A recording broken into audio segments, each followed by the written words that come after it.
એમ કહેવાય છે ને કે દુનિયાનો દેખાવ જુદો, હૃદય તણોએ ભાવ જુદો, રૂબરૂની મુલાકાતો તો સાવ જુદી અને પીઠ પાછળનો ઘાવ જુદો. તો રામ રામ સીતારામ આપણા મોહિલે ડાયરાને કેમ છો બધા? મજામાં જ હશો. અને એક બે કોમેન્ટના આપણે જવાબ દેવાના છે લાઈવ વિડીયોમાં, અને મેં લખી લીધી છે. પહેલી કોમેન્ટ આપણે દઈએ તે ભાઈનો પહેલાં તો ખૂબ ખૂબ આભાર માનું છું, કારણ કે મને તેને થોડી ઘણી શીખ આપી છે, એટલા માટે ભાઈનો દિલથી આભાર માનું છું. અને ભાઈ તમારો પહેલાં તો ખૂબ ખૂબ આભાર, ખૂબ ખૂબ ધન્યવાદ, કારણ કે આવી કોમેન્ટ કરવા માટે. જુઓ કોમેન્ટ છે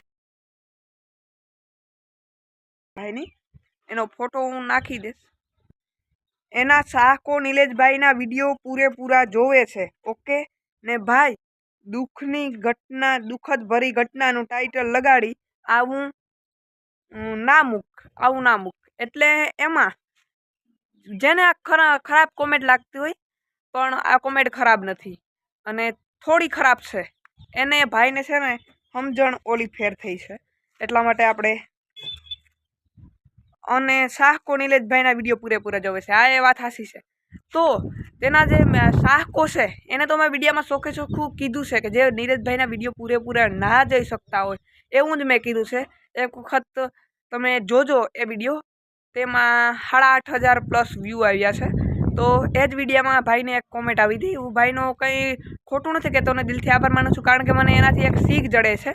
અને ભાઈએ દુઃખદ ભરી ટાઇટલ નહીં, 8,500 વિડીયોમાં નહીં, 5,500 વિડીયોમાં એ કોમેન્ટ, એમાં જ મેં એવું ટાઇટલ માર્યું હતું. કારણ કે લોકોને ક્લિક બેટ થાય ને એટલે આપણે વ્યૂઝ વધારે આવે. ક્લિક બેટ આપણે કરીએ ને આપણા વિડીયોમાં, તો લોકો વધારા સુધી પહોંચે અને વધારે થંબનેલમાં ક્લિક કરે. એટલા માટે મેં ક્લિક બેટ માટે તેવું ટાઇટલ લખ્યું હતું. આ એ મારી ભૂલ છે ને મેં બદલાવી પણ નાખ્યું.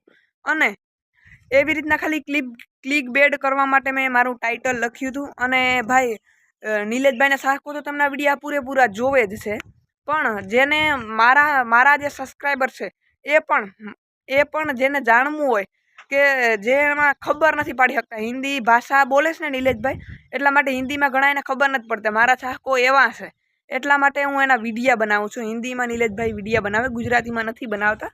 તો હિન્દીમાં બનાવે ને એટલા માટે હું આમાં ગુજરાતીમાં માહિતી આપું છું. એવું કંઈ નથી કે વ્યૂઝ માટે જો આવા ટાઇટલ લખું. ક્લિક બેટ કરવા માટે ભાઈ ટાઇટલ લખવા પડતા હોય, એટલા માટે ભાઈ માફ કરજો તમને કંઈ ખોટું લાગી ગયું હોય તો. અને ઘણા બધાને મેં 3-4 દિવસ તેનો વિડીયો નહોતો મૂક્યો, તો કોમેન્ટ પણ આવી હતી કે તમે નિલેશભાઈ વિશે થોડીક અપડેટ આપો. અને ઘણા બધા મને પૂછતા હોય કે ક્યાં પૂછ્યું, ફોન આવતા હોય મારે.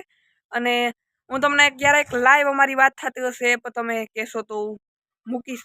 તો એના માટે ભાઈ ખોટું લાગ્યું હોય તો માફ કરજો, થોડી દિલથી આભાર. અને આ ભાઈ પછી ને નિલેશભાઈનો મોટો ફેન છે અને મેરજ છે ભાઈ, એટલા માટે થેન્ક યુ, ધન્યવાદ. અને ભાઈએ કંઈ કીધું નથી, બસ માત્ર ને માત્ર મને શીખ આપી છે. અને થેન્ક યુ ભાઈ, દિલથી આભાર, ખૂબ ખૂબ આભાર, થેન્ક યુ. ચાલો તો આજનો વિડીયો બસ અહીંયા જ એન્ડ કરીએ. બધાને પસંદ આવે તો લાઈક, શેર અને સબસ્ક્રાઈબ કરવાનું કંઈ ભૂલતા નહીં. થેન્ક યુ, આભાર.